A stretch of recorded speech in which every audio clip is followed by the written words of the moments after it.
पीले दांत वाली बहू। रंजना कभी ब्रश नहीं करती थी। उसे कितनी बार उसके माँ बाप ने डांटा, लेकिन उसका कोई असर उस पर होता ही नहीं था, जिस कारण से उसके दांत पीले पीले हो जाते हैं। शादी के बाद। अरे बहू, वैसे तो तुझ में कोई कमी नहीं है, पर तेरे दांत इतने पीले कैसे हैं बेटा? कैसे मतलब? कोई सर्जरी थोड़ी ना कराइए। वो तो क्या नाम, मैं ब्रश नहीं करती थी तो पीले हो गए। अब क्या करूं? आप कहें तो लाल करवा लूं या फिर काले? यार ये क्या है, क्यों माँ से लड़ रही हो? लड़ रही हूँ?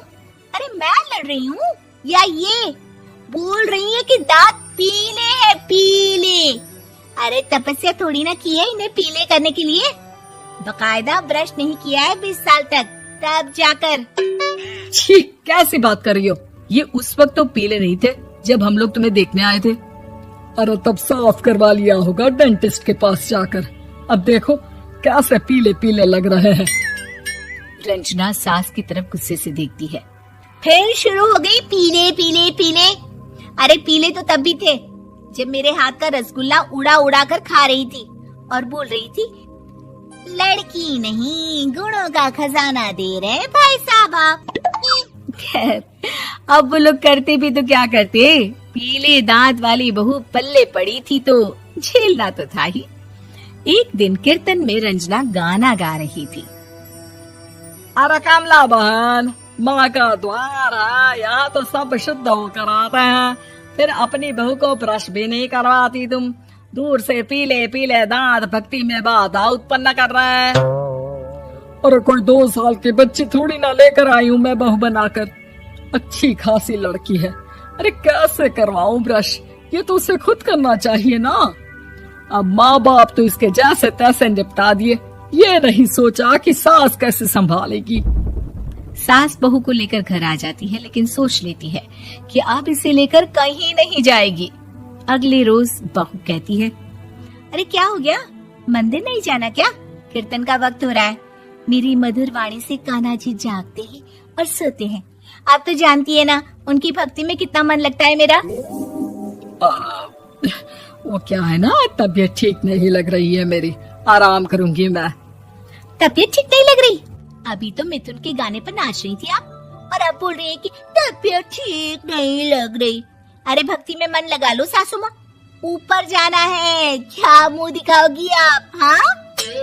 सास को बहू की बात पर गुस्सा आ जाता है। मैं क्या मुंह दिखाऊंगी, इसकी चिंता तो ना कर, समझी? अपने मुंह की चिंता कर, जो ये पीले पीले दांत लेकर हर जगह पहुंच जाती है। पता है लोग कितना मजाक बनाते हैं। ना जी ना, मैं नहीं जाना कहीं तेरे साथ। तो ये बात है। कोई ना, मत जाओ, मैं अपने कमरे में ही बैठकर भक्ति कर लूंगी। ऊपर वाला दांत थोड़ी ना देखता है, मन देखता है, भावना देखता है। और अरे बस बस, तू सब कुछ दिखा, बस ये सफेद चमकदार दांत ना दिखाना किसी को, है? जा यहाँ से। बहू को सास की बात का कोई फर्क नहीं पड़ता, वो तो जैसी थी वैसी ही रह जाती है। सुबह नहाकर किचन में खाना बनाना, फिर खाना खाना, कीर्तन भजन करना और सो जाना। एक दिन, माँ जी मैं सहेली के घर जा रही हूँ, शाम को लेट आऊंगी। हाँ हाँ तो जाना, मैंने कौन सा तेरी आरती करनी है घर पर बैठकर। रंजना सहेली के घर जाती है, जहाँ वो पार्टी में जाने की तैयारी कर रही होती है। अरे शिखा, कहाँ जाने की तैयारी कर रही है? मैं गलत वक्त पर आ गई क्या? अरे नहीं यार, उल्टा सही वक्त पर आ गया। मैंने ये साड़ी और ज्वेलरी निकाली है यार, शाम को इनके ऑफिस की एक पार्टी में जाना है। बताना कैसा लग रहा है ये सब? नहीं यार, इस ड्रेस के साथ तो वो वाली ज्वेलरी अच्छी लगेगी। हाँ हाँ सही बोल रही है, मैंने ध्यान ही नहीं दिया। वैसे तो हमेशा से मस्त फैशन सेंस रखती है। तो बड़ा जाती होगी ना पति के साथ पार्टी में। रंजना कुछ नहीं बोलती, बस सोचती है कि यार काश ये बात सही हो जाती, पर मैं क्यों नहीं जाती पार्टी में? क्या इन लोगों की कोई पार्टी होती नहीं होगी? रंजना घर आती है और रात में पति से सवाल करती है, एक बात बताइए, आप मुझे किसी पार्टी में क्यों नहीं ले जाते? क्या आपकी यहाँ ऑफिस में पार्टी नहीं होती? पति बेचारा क्या कहता कि दांत पीले हैं तुम्हारे इसलिए। अरे कोई पार्टी होती नहीं हम लोगों के ऑफिस में, तो कहाँ से लेकर जाऊं? और मार्केट, मॉल, कहीं वीकेंड घूमना, कहीं तो। अरे यार, सारे हफ्ते में एक छुट्टी मिलती है, तो सोचता हूँ कि आराम ही कर लूं। क्यों? रंजना मन मार के रह जाती है।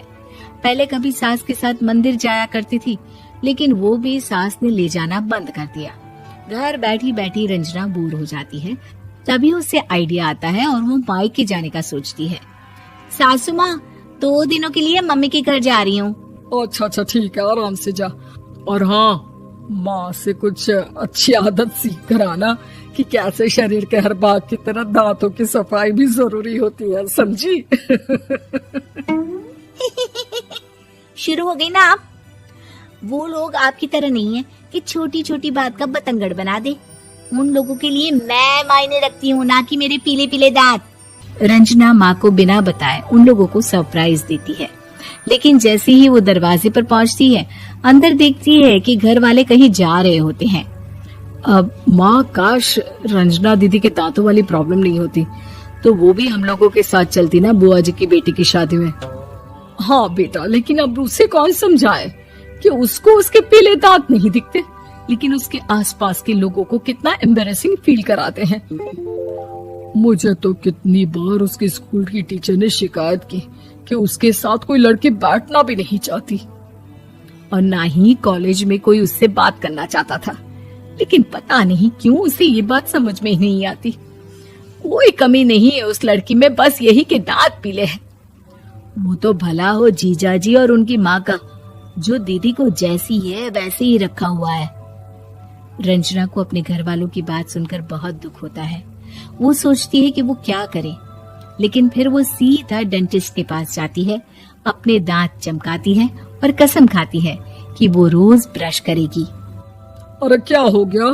तुम तो 2 दिनों के लिए गई थी ना, पर कोई ना, अच्छा है, चलो आ गई तो। रंजना सास के सामने आकर खड़ी हो जाती है और पूरी स्माइल करती है, उसके चमकदार दांतों को दिखाती हुई।